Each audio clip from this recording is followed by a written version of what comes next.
Hello, everyone, and welcome to today's virtual program of the Commonwealth Club. My name is Mina Kim. I'm the evening news anchor at KQED and also the Friday host of KQED's program Forum.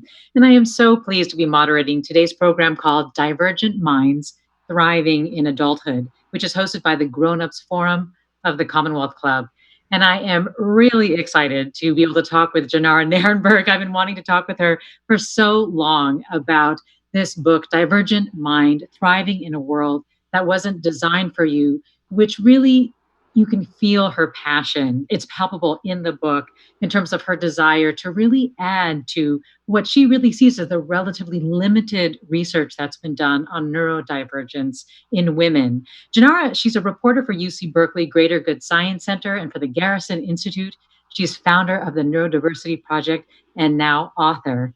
And our program will be about an hour. So if you would like to ask a question, there will be a Q&A period. I will also integrate questions in the latter half of our conversation. So please be sure to enter those questions in the YouTube chat area. And Janara Narenberg, welcome. Thank you so much, Mina. I'm so happy to be here with you and also been really looking forward to it.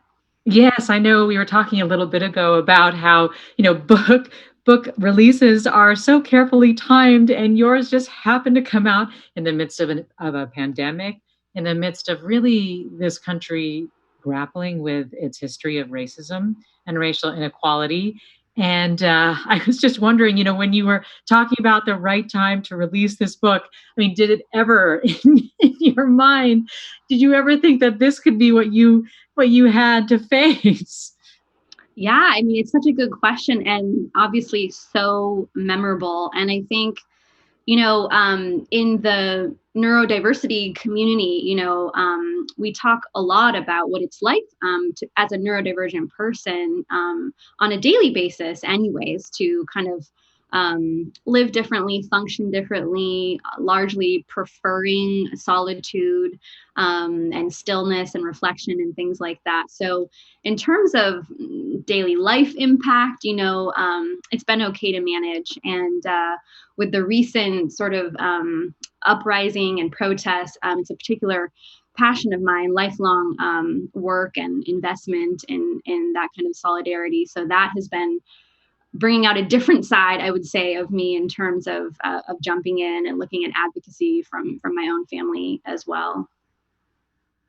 Well, I want to talk about you. And one of the things that I think was so powerful about you sharing the story of your awakening in terms of neurodiversity was just these personal experiences of seeing your symptoms, which were, as you said, labeled originally as anxiety. You had this moment when you discovered that they actually were considered autistic or ADHD. And I was wondering when that happened for you.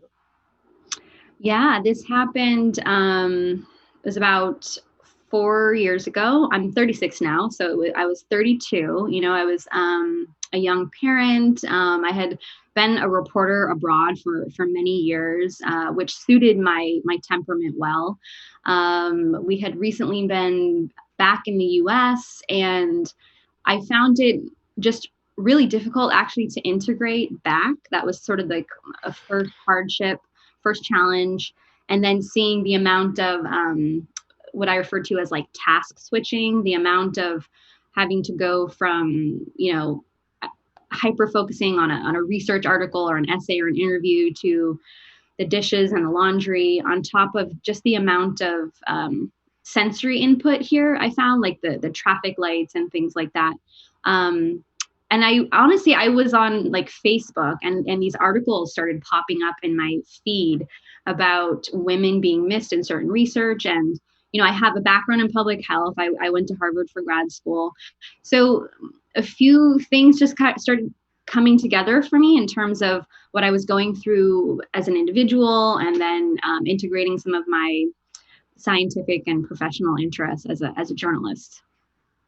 And so, what you were talking about the transition back, I mean, what does that feeling of sensory overload? How does it present itself? What does it really feel like?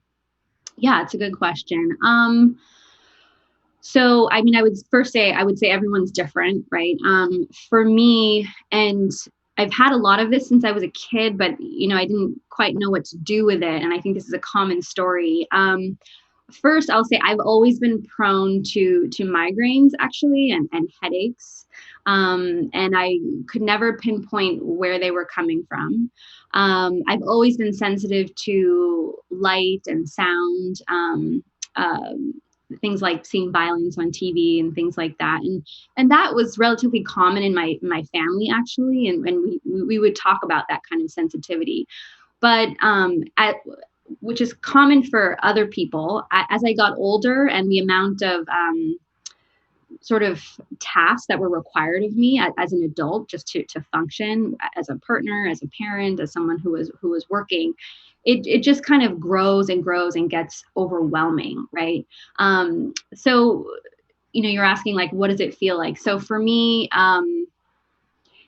if I'm driving in my car, within like a few traffic lights, I will start to get like a little bit of like headache symptoms. That's one thing that happens for me.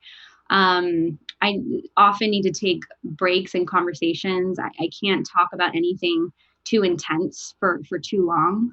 And then there's sort of the executive functioning side of these challenges, which is, again, I do really well when I can hyper focus, which is, as a journalist, is really helpful, right? You just get really into a subject and you jump into these rabbit holes, and I love that. But when I have to sort of like divide up my time and do something, it's extremely difficult to go in and out of that place. Like, okay, 5 minutes. Oh, we need you for this. It's we call it like transition time or transition anxiety and that kind of thing. So I have all of that, and it might look different for me as an adult woman, and we talk about these things a lot in the context of children. So for adult women, it's just not as well known and understood, and that's part of where the book came from. Yeah. I mean, why do you think it wasn't until you were in your early 30s and through your own process of self-discovery that you realized this, that it wasn't something that people realized when you were younger? Yeah, that's a good question.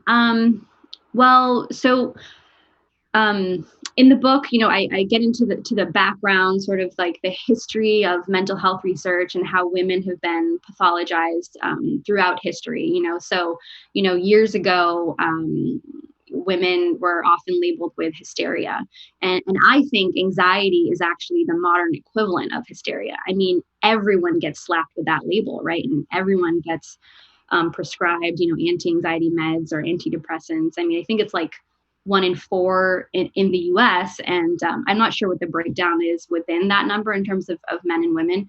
So there are larger structural reasons, to begin with.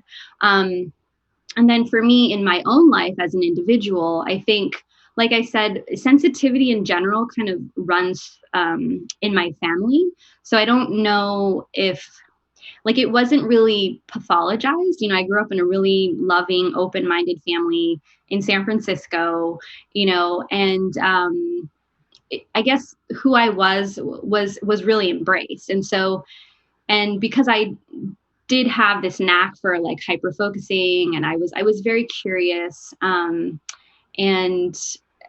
so yeah, I think so. There's that, right? Like it wasn't totally picked up on it as like this clear thing. And I did have anxiety, and I had a lot of intensity, and I was very strongly affected by things. But again, I was just kind of accepted and embraced. And then, when in my teens and 20s, though, I did have, I would say gradually challenges built up, in the areas of depression and anxiety, like something that would look like kind of typical, I guess.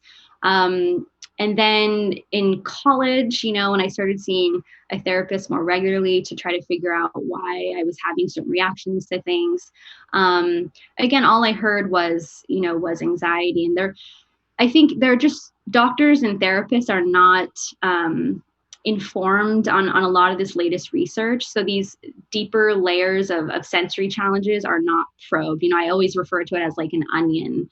If we peel away and we're just getting at, anxiety, depression, it's really kind of just staying on the outside, right? But on a deeper level, there's like sensory stuff, neurological differences.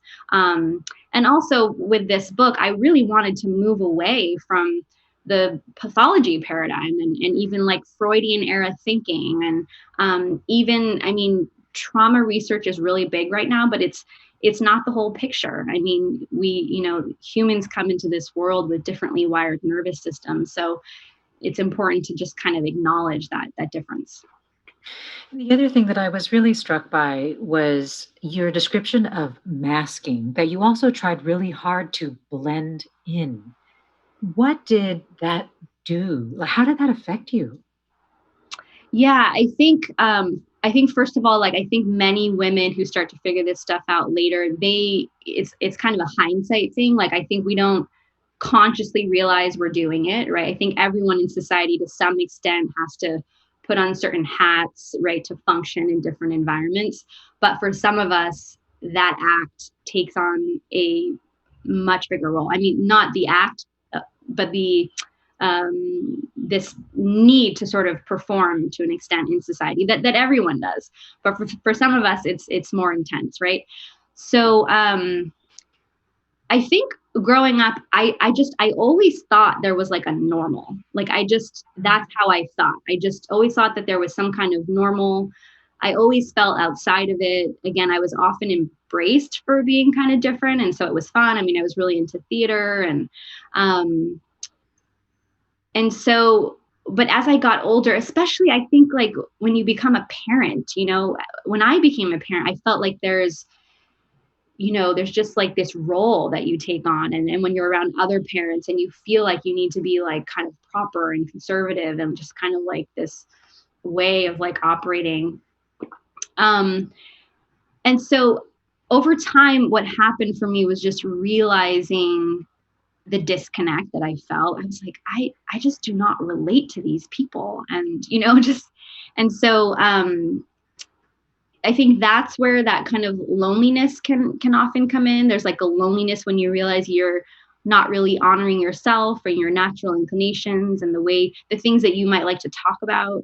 I talk about in the book, Divergent Mind, that I've always just been drawn to inner life and talking about sort of deeper subjects with people. And, in some context that's like kind of inappropriate. And, I don't relate to that. Like I'm kind of always ready to go to that place. So anyways, long story short, um, yeah, I think when that disconnect is there and when those layers of depression and anxiety start to build up, that's kind of when that huge wake up comes. And when you're like, okay, like I don't want this anymore. And it becomes important to look at like who you really are and just be yourself in the world. I have to ask this audience question that's come in because it really is on point when you were talking about how you realized it when you became a mom as well, to some extent, that was a pretty eye opening experience for you. This question is: should parents of children or teens diagnosed with ADHD or autism be looking at their own history or symptoms? What Yes. would be most helpful for parents to know? Yeah. Yes, 100%. That is a very good question. I get asked that a lot, and it's really common. In with almost everyone that I interviewed, actually the way that they figured out their own stuff was because their child got diagnosed first. Like that's just a very common pathway. So yeah, I would say, if you know your child has some kind of label, then it would be a good idea either to look at your own history or that of your family members. And I should also say, and I clearly talk about this in the book, that I did not pursue formal diagnosis. So I also don't think that anyone needs to have like a formal diagnosis. And that's for many reasons, right? We know that the system is very gender biased. And many times someone will walk into a clinic and they know so much more than the so-called expert. And so it's actually a really traumatizing experience. And in the neurodiversity community, it's pretty well acknowledged that for those of us like myself who do years and years of research on this stuff, we know our own selves better, than walking into a doctor's office. So I guess I would say that as well, that for many people, it's healing just to like have this information and kind of know how to work with it.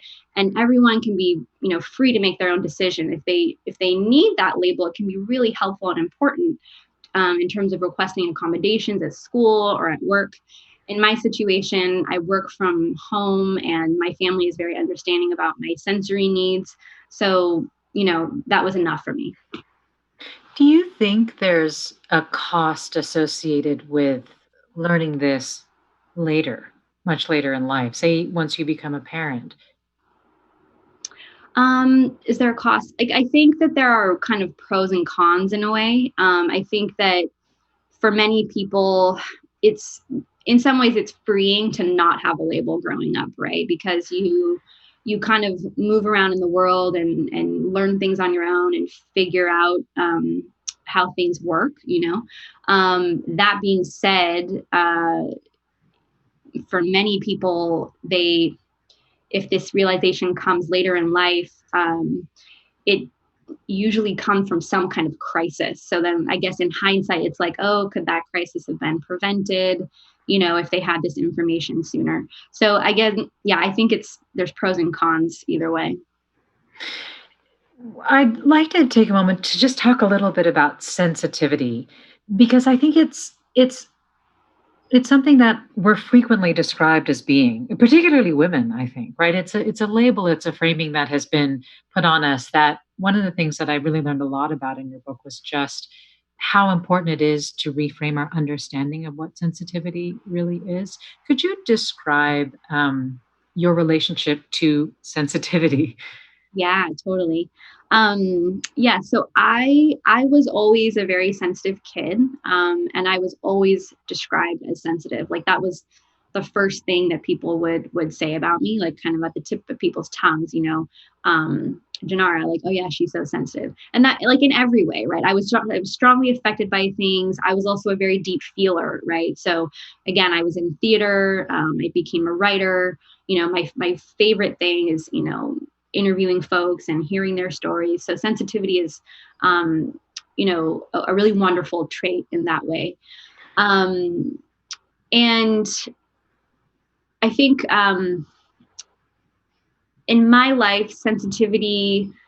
Well, so are you asking about like just how it's informed my life, or? I think it's a couple things. One is that the realization that because it is something that we're often described as being, how do you know when you reach the point that it actually qualifies as neurodivergence?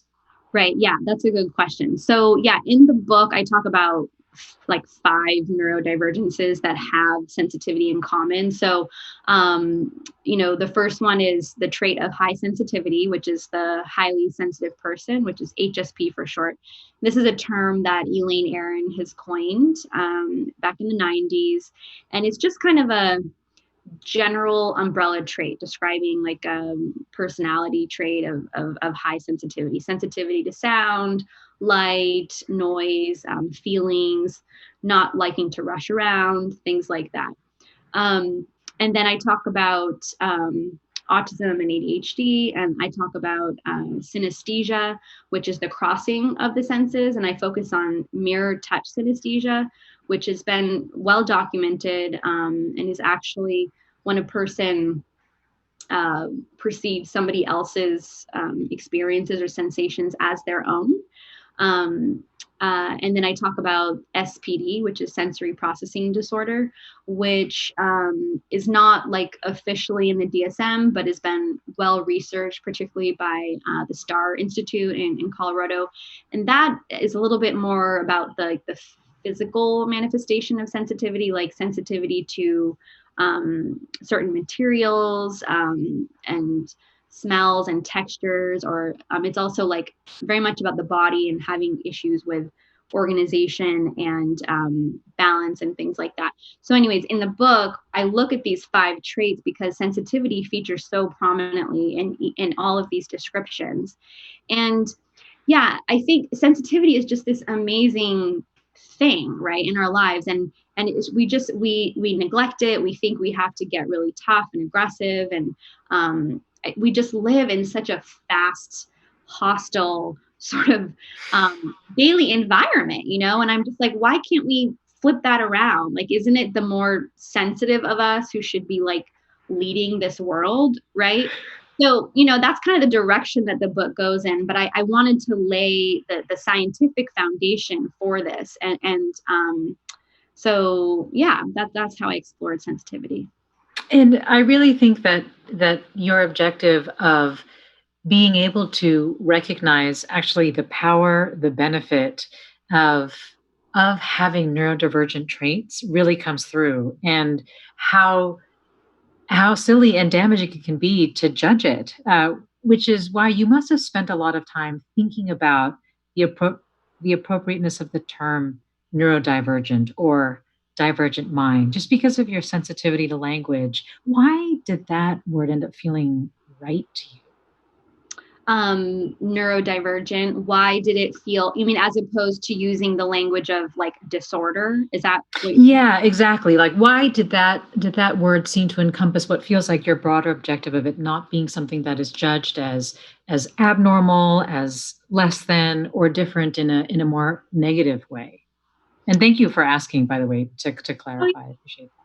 yeah, totally. Yeah, I think well, I think so. Neurodiversity is sort of like a framework, and it's a movement. It was first coined by sociologist Judy Singer in the 90s in Australia. And then it kind of, the idea spread amongst many different groups, that had been pathologized. And there's sort of a vocabulary. Nick Walker, who is local, he's an autistic scholar, and he really lays out these terms well. So we have neurodiversity is just sort of this acknowledgement of we all have different brain makeups, and it's a move away from pathologizing as normal and abnormal. And then neurodivergent would be the term that a person could use instead of saying, oh, I have this mental illness or I have this disorder. It would just be a way to kind of differentiate, and it's more empowering, right? It's affirming. And then we have other terms, right? Like, so again, instead of saying something like illness or disorder, we would say, what is the neurodivergence? And then, of course, we have the term neurotypical, which just kind of describes someone who would identify as, without neurodivergence.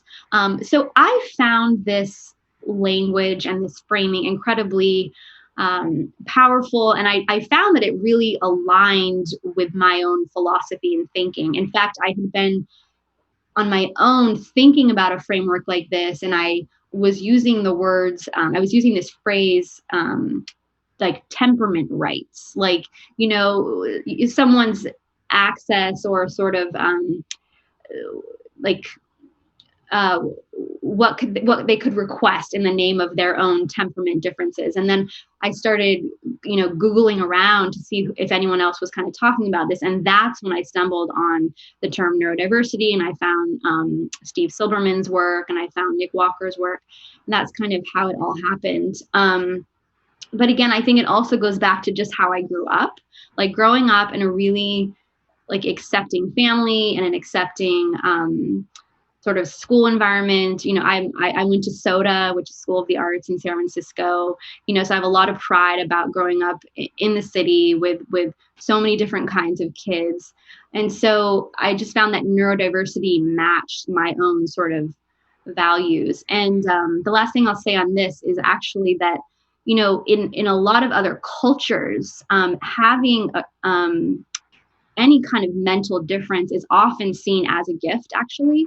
So that was very powerful for me as well. And that really resonated and was also part of my journey, actually. And, really just seeing the difference in how we frame difference. And how do you think we're doing in terms of language? Are we getting better at using language that does do that does treat neurodiversity or divergent minds as gifts? You mean like how are we doing in the US or? Yeah, so in society wise, like how are we doing in terms of our progress towards that? Do you think that are you seeing significant progress, or do you feel like we still have a long way to go? Yeah, it's a good question. I think, I mean, there has been a lot of effort, I would say, especially, here in the Bay Area, like in the tech community and all the big companies here. A lot of them have, these neurodiversity working groups and things like that. Um, but I mean, that's just like such a small drop, of course, and a lot of those initiatives, I would say, have um, been utilized by men who are white, where these things are very recognizable. So I think there's a lot of people of color, a lot of women whose experiences are still going under the radar, not being acknowledged, or they don't feel comfortable talking about these things because it might be a little bit more hidden, a little bit more invisible. Like we use this term, invisible disabilities. Um, so I think it's just like there's pockets where efforts are being made. Um, I think that with, sort of like our millennial generation and social media, and even the way a lot of pop culture stars are really open about their own like mental health diagnoses, I would say, particularly with something like bipolar or depression, we're hearing lots of people opening up about these things, from Kanye West to Selena Gomez. Um, a while back, Catherine Zeta Jones opened up about her bipolar. So yeah, I would say that we still have a long way to go. I'm happy that efforts are being made. But I think I'm interested in sort of the deeper narratives that we hold as a society, in terms of how we think about difference to begin with, and yeah, and really challenging sort of like social norms that we think are just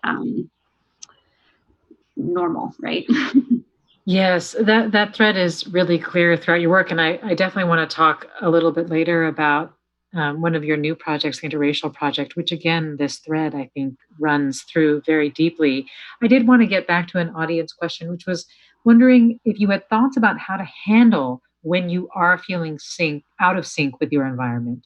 Dorm, roommates, family feels too loud and chaotic when you're prone to headaches and anxiety. And it's a great question because there is a whole section in your book that really does talk about techniques that you can use when you are feeling this out of sync way. So, what are your thoughts for this person? Yeah, it's a great question. Thank you. I mean, there's different things, and again, it's going to be different for every person. So, I mean, a really easy thing that you can do on your own is just like getting outside actually and taking like a little walk, for 5 to 10 minutes. That can really help regulate your nervous system. Of course, there's like the fresh air, there's greenery, things like that. So that's just like a great go-to place. So if you notice that you're starting to experience overwhelm, that the more you can kind of train yourself like that's a cue, then the earlier you're going to kind of catch that experience, right? It's also important to communicate to the people around you, so that people understand what you're going through. I mean, probably 10 times a day in my own house, I have to ask my family members to turn down the volume of music, and they know that, and um, so having your needs understood and accepted and respected is really important. um, I recommend, if it's possible, something like occupational therapy, which is really interesting. I was a gymnast as a kid, and I talk about in the book when I walked into an occupational therapy clinic for the first time, where they mostly see kids, right? They don't often see adults.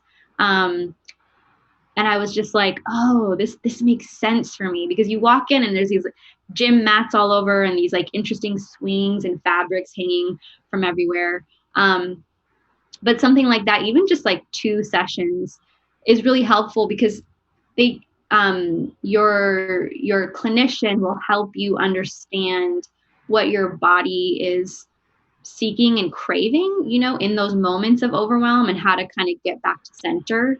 So I recommend that. And then there's, more straightforward things that some people rely on, like noise canceling headphones and things like that. And the book gets into sort of a few other suggestions. Can I ask you about a suggestion that I was really struck by when I read it? And it was don't feel guilty when you start to feel better. What did you mean by that? Yeah, thanks for noticing that. Well, I think that for many of us who go through this journey, right?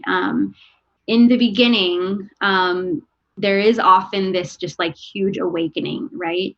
And we kind of jump into this and we're really into it and we're like, oh my gosh, and like what happened? And there's some amount of anger, in the beginning. And especially if you do really get into this whole framework and this movement kind of, you know, um, You mean so anger at, forgive me, anger at not knowing, not having given it a name, do you mean, or not knowing sooner? Or, I think like just that that that you could go so long in your own life with like no experts like helping you, or and like not pointing this out, and like especially if you've tried many things. I think that's very frustrating. So there's anger about that, and then there's the anger of just like, oh wow, like yeah, society doesn't really handle mental differences that well, and we have a long way to go. So there's that kind of anger, there's that movement, the passion, um, and then you know as you get deeper into this and you kind of start to revise things in your life, it gets more integrated, right? So then you just find ways to kind of manage your days differently, and your family starts to figure it out, your friends start to accommodate you in different ways. And so, okay, like there's change in my life and things like that. And then, hopefully, ideally, if you're able to kind of pivot, you do start to feel better, right? You're like, okay, I have this information, I understand, it's a whole new lens.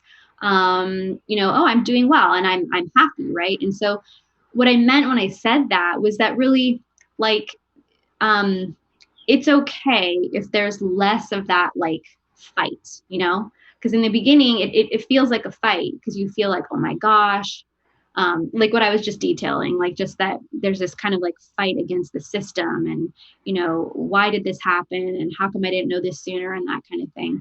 So um, I think what I also said in that list where that quote appears is that we want to integrate all of these realizations, right? And then when we start to feel good, like it's really important to share that with the world. It's really important to share that we can be different and function differently and still be joyful creatures and be happy, right? Like it's not just because it's not some kind of doom situation, right? Like you find out something and things are never going to work out. Does that make sense? It's like, so if I'm understanding you correctly, I think you're saying that there's a guilt associated with if you're not fighting, that maybe you're giving up the fight to some extent, or you're somehow stepped back a little bit. Is that what you meant when? yeah, or yeah, something like that. Yeah, just, or it's really actually just like giving you permission in a way, because like again there's a whole like neurodiversity movement that a lot of people kind of jump into, like pushing for change and things like that. And so I think that for a person's like sort of journey of growth, like you see this with college students, right, who get really into like an aspect of their identity and stuff like that. And then as they get older, it kind of just changes. They're just more sure, they're self-assured in who they are. I think that's what I'm getting at. And then so it's like, it's good for people to see neurodivergent people just out in the world, like as they are. And yeah. I see. Well, this person wants to know why did you leave out males? I'm a neurodivergent male and believe that at least 40 to 50% of neurodivergents are males. Did you leave out males, Janara? Um, well, the focus of this book is definitely on women. I wanted to center women's narratives because women have been really neglected in the research, and very poorly misunderstood. And that's why we're seeing so many women being late diagnosed as autistic or ADHD. They're often referred to as like the lost generation of women because these things were not properly recognized, and depression, shame, low self-esteem just kind of took over. And So there's been a lot of other work on men. So for me, it was very important to center women's narratives for this book. It was kind of what I was getting at when I had asked the question earlier about if you feel like there was a cost associated with women not knowing because of this concept of the lost generation that you bring up. I mean, what are some of the losses? Yeah, I think it's so sad to think about the number of women out there in the world, who are really struggling and who um, don't have the information available to them. They don't have these other lenses, right? They just think like, oh God, like something's wrong with me, or, I can't do this and that, or why am I always getting this kind of feedback at work or in my relationships or with my friends, or, questioning self-doubt, like, oh, is this normal? And things like that. And so, that is definitely a loss. Like, I don't want, neurodivergent women out there to be going through that. And so, yeah, so I would say yes, for as long as those kinds of narratives are persisting in women's minds, and yes, that is a loss and that's a cost. Um, of course, when they do get access to this information and kind of have these kind of wake ups, like, it's just amazing. And I get emails all the time, today, yesterday. It's just so amazing to hear from people when they either when they find my book or they're just interested in these topics, that what a huge aha moment it is and what a huge wake up it is for them, to have an entirely different conception of who they are, why their life has been the way it's been, the different direction that they want to go in moving forward. Yeah, so. Yes, I think it speaks to just also when you're fully able to embrace who you are and be out there in the world, as you were saying, also what you contribute to the world, which is something that you emphasize as well, and how people understanding how to make space for people who are neurodivergent also improves everybody's lives to some extent. I do, though, want to get to this question of somebody who writes, "Sorry, but what exactly is neurodivergent?" So maybe we can spend a little time just defining it some more.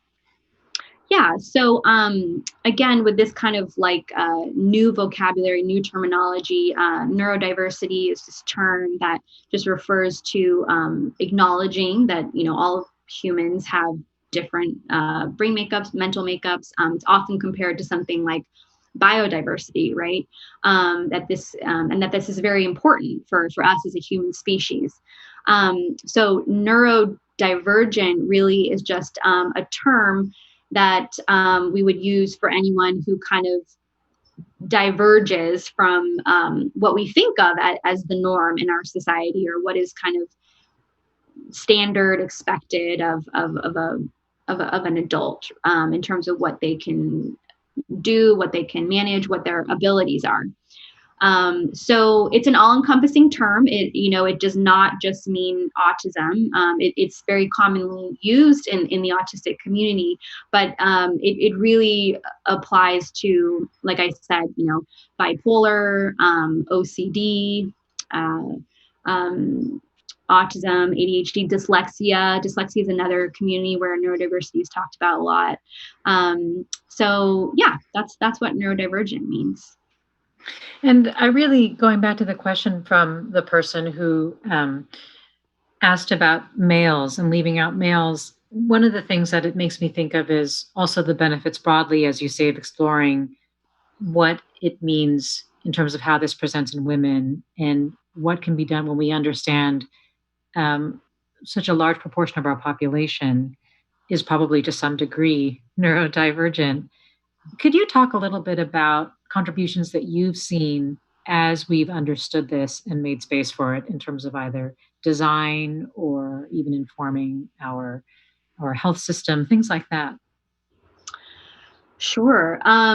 So yeah, one of the interviews that I did in the book was with Sarah Seeger, who is a professor at MIT, um, who was actually not formally diagnosed at first, and I think she did seek it out eventually. But it was like her professor's wife who was like, "Oh, like, yes, you for sure like have Asperger's, like you're on the autistic spectrum." And she was like, "Huh, oh really?" And then she kind of looked back and was like, "Oh yeah, like that makes sense." And so she's recently written more about it. And so she's a MacArthur Genius Grant and winner, and for her, she said what she told me in the book, she always felt drawn to like looking at the stars and just being drawn to space and thinking about it, and that really suited her. And so she's having a huge impact within her area of research, searching for exoplanets. And that's obviously like one like amazing example. I would say my friend Margot Joff, who's featured in the book, who I've gotten to know recently through this research.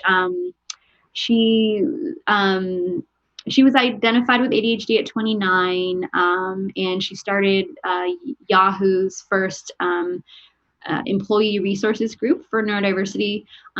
She's now with Verizon, but when she started this group at her office, I think she said like she like ended up speaking to like 8,000 people or something about this, and slowly, like one by one, all these really senior people started coming out about having ADHD and having OCD.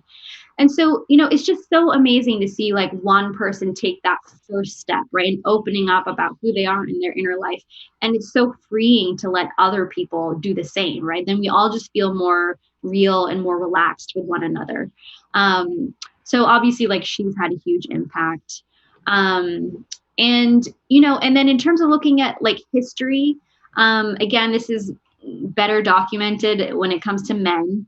But some even think that someone like Le Corbusier, who's a world-renowned architect and designer, some have speculated that he might be on the autism spectrum. He had a really strong preference for very minimalist design, and some would say that that's kind of in line with like the autistic sensibility.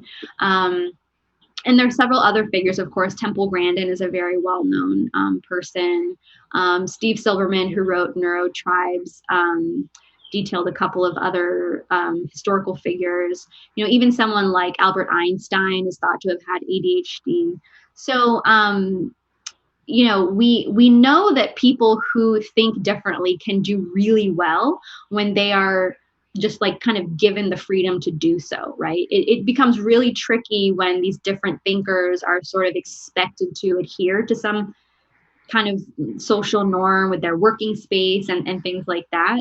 So yeah, and that's something that I talk about a lot in the book, is just the importance of respecting that people work differently, and then they can really be innovative and get really creative. Well, this viewer asks, can you say something about shame and neurodivergence? Yeah, that's such a good question. Thank you for asking that. Shame. Shame is such a big issue. I think shame is one of those things that it's kind of twofold, right? Like shame often is what will lead someone to try to figure out more, right? Like they can't figure out like, oh, like what's going on with me. Let's say like before they figure out, that they are neurodivergent, what's really going on. These feelings of depression or low self-esteem can kind of propel someone to figure out like, where is this coming from? So that's like one aspect of it. Now, if it's somebody who is aware of their neurodivergence already and maybe experiencing shame as a result, or maybe they've been made to feel shame from how other people are treating them, um, it is so important to find people who can be supportive, who can be accepting. There was a study that came out a couple years ago showing that acceptance from oneself and from society has such a big impact on reducing anxiety and depression. And so, as sensitive individuals, we do need to think carefully about who we are choosing to spend time with. Who our colleagues are, who we are giving energy to in our friendships and that kind of thing. Um, so, and I think it is important to reach out and even find people like yourself. That was a big part of my process when I was first getting curious about all this. I just actually just put up a Facebook event, and it was like a neurodiversity gathering. It was like 30 people showed up, and we just from all different backgrounds, and we just had this kind of conversation about what it was like to kind of be different in the world. And that initiative grew and became the Neurodiversity Project, where we have speakers and authors come in. But that being able to connect and be open with people removes that layer of shame. It just kind of removes the pathology of it. You feel normal in a sense, right? Because you're around people who are like you. So yeah, community can be very healing. When you talk about growing up, I can feel a lot of affection for having grown up in San Francisco.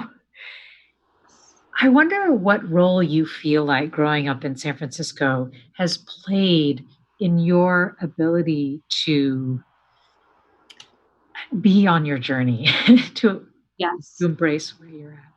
Mina, you're gonna make me cry. I'm serious. Just when gosh, Mina is a really good interview. When you did your interview with Joe Talbot and Jimmy Fails about the last Black man in San Francisco, I was so struck by it because they're San Francisco natives, and the way they describe their experience and their affection for San Francisco and what it used to be, really resonated. And I was literally like weeping in my car because I think I hadn't heard many other people talk about it in so long. It was kind of like revisiting childhood. But yes, San Francisco was a very magical place to grow up in. I would say, this is like the 90s. It was so accepting. I went to public schools. We lived, in the heart of the city. My neighbors, upstairs, downstairs, and in the back were from all walks of life. And I've written about this before. I've written essays on it. But to be immersed in a setting where people are so different. My downstairs neighbor was a Black circus artist, and he would be like juggling in the side yard. And there was a hairdresser in the back, and my neighbors were an interracial gay couple. I took Muni to school every day. I would run into the school secretary. She was Black. She was very protective of my sister and I. And then, we would be on the bus out into the sunset, out in the outer avenues where our classmates were, I think our school was like 70% Asian American. So it was just like this daily flow of just like difference. And then that was normal to me, right? Like that was normal. And I didn't realize how different that was, for most people.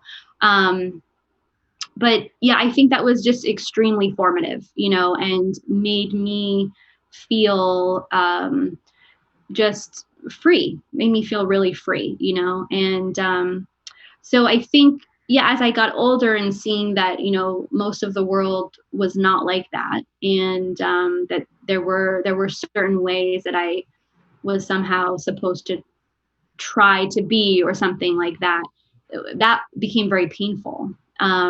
So yeah, that's what you're sensing and picking up on. Yes, I have a huge affection. In that sense of freedom, I mean, it makes me think back to the earlier question we got from the audience member that was asking about children and teens diagnosed, and also asked what would be most helpful for parents to know. I mean, it sounds like one of the key ways to, I don't know, parent or is to create an environment where your kids really truly feel free to be who they are and celebrate difference. I mean, are there things that parents can do to create that? I imagine it's also sort of challenging in this environment too when we're kind of confined to our homes more. Yeah, yeah. So yeah, I mean, I think definitely at home, it's incredibly important to um, really nurture like what what the a kid's sort of inclinations seem to be, right, in terms of what their maybe what their special interests are, or or and just having a lot of fun together. I think like that's so important. Um but I mean, I do think like a school community plays a big role, right, because that is where the kid is going to be every day picking up on cues and getting sort of that feedback loop about what is okay or what's valued and that kind of thing. So um as much as possible, where a school community can be open and supportive, and also diverse too, in terms of like their viewpoints and how they um, encourage diversity of thought. I think that's really important.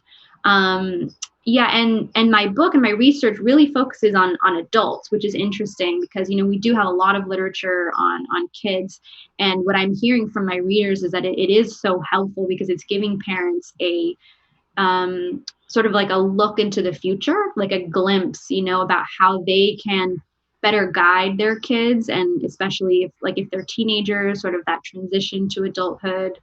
Um, so yeah, it's definitely, Hmm. yeah, A heartwarming. really interesting point. This person asks, you mentioned that diagnosis is not always necessary. What do you mean by that, especially asking regarding kids and teens? Yeah, well, I think um, again, it really depends, right, on like the situation. So I've heard from some parents where, they might sense some things in their kids, like something's different. Maybe they've chatted with a teacher about it, or maybe even a doctor. But if they feel like they can work with it, they can support the kid. They don't necessarily feel like their kid would benefit from like sort of like special tailored services or accommodations. Then I have heard from parents just kind of leaving it at that, like just watching, and to me, I mean, that makes sense, right? Like we have to stop and think about what diagnosis even means, right? And I talked about this in the book that these really are human, like man-made categories, right? We have, well, our it's not us. I mean, we've inherited what sort of doctors and researchers in the past have decided to categorize and kind of lump together. Okay,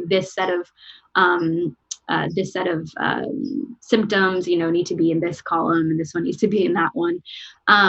But they're not necessarily like these static things, right? And that's why you also see lots of kids and adults with multiple diagnoses or changing diagnoses. So it's just kind of it's good to keep that in mind. Um, so yeah, so I think it just depends on the individual and what they really need. Again, if it's an adult who needs to request accommodations, at university, like, that makes perfect sense. Or for a kid in their classroom, yeah, totally makes sense. And then there are just some other situations where um, it might just not be really urgent. So that's really what I mean when I say that. Well, this person writes, how do you address the tension between wanting to honor neurodiversity versus some people needing accommodations for autism in the workplace or educational settings? I don't know Yeah, if you can.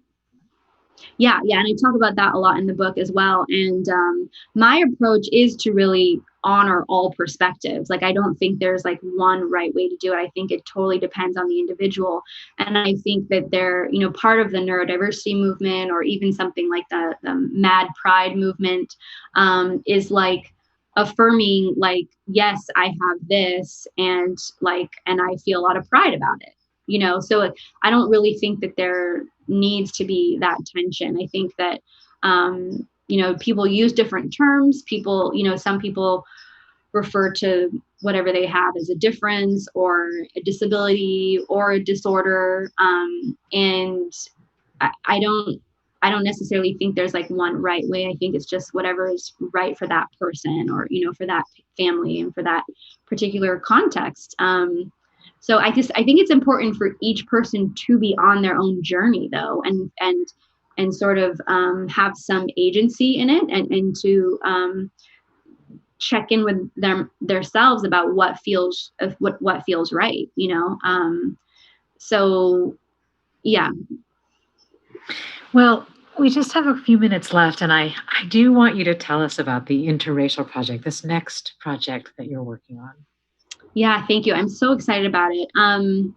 Yeah, so the interracial project is something that kind of emerged over a period of time, and your questions earlier kind of helped tell the story. Just my own family is interracial.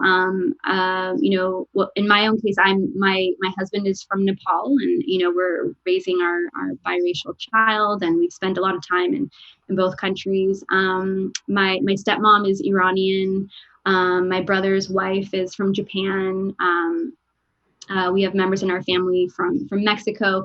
So again, this was kind of a norm for me growing up, and so I just been reflecting recently over the period of months, like how this narrative is not really seen in the public sphere very much, right? We talk about race a lot, right, as a society, but we haven't really gotten to a place where we are comfortable with the intimate details of it, right? So interracial families, interracial couples, sharing our daily lives together, doing laundry, taking trips, things like that. And so, yeah, so I reached out to some other writers and creatives. And so we're on Instagram at Interracial Project. And actually tomorrow at 1 p.m. we go live. I'm interviewing Roxane Gay and her partner, Debbie Millman. And so the idea is to kind of just put interracial life and family and friendship and love more at the center. And we'll have different hosts and collaborators. I have one friend near Minneapolis. He's a Black father. He's raising 2 biracial children, and he'll be running a series of interviews with young adults and how they straddle their biracial identity. And yeah, we want more people to get involved and follow us there on Instagram. And we'll see just like how it grows. But I think people can see how a lot of these themes fit together, and just kind of telling new stories, telling different stories, and reframing narratives, and how we think, how we talk about these topics in pop culture. So yeah, that's the Interracial Project. Yeah, and if you had to think about or characterize what your ultimate goal is, because so much of my sense of you, Janara, is that you're on a quest, to some extent, And so the way all of these things to come together, what would be your ultimate vision? Yeah, that's a good question. Well, I think I'm very interested in getting to like the deeper heart of things. And as someone who, is a member of the media, as a journalist, I'm just so interested in language and the words that we use to frame our conceptions of ourselves and of each other. And I think that media narrative stories are so powerful, right? In helping us all like shift gears, right? So I think that's sort of the overarching umbrella is like, how do we do that? How do we reframe narratives so that everyone feels, freer and more loving and more connected in this world? I think that's definitely an overarching narrative. And with these two projects, with the Neurodiversity Project and the Interracial Project, I'd love to see them both grow even more. Definitely more books coming up. I'd like to also get into, probably some documentary and film and media, just so that these issues are even more front and center for people in different mediums. That's really important to me. Yeah. So then let our viewers know how they can contact you and where they can get your book.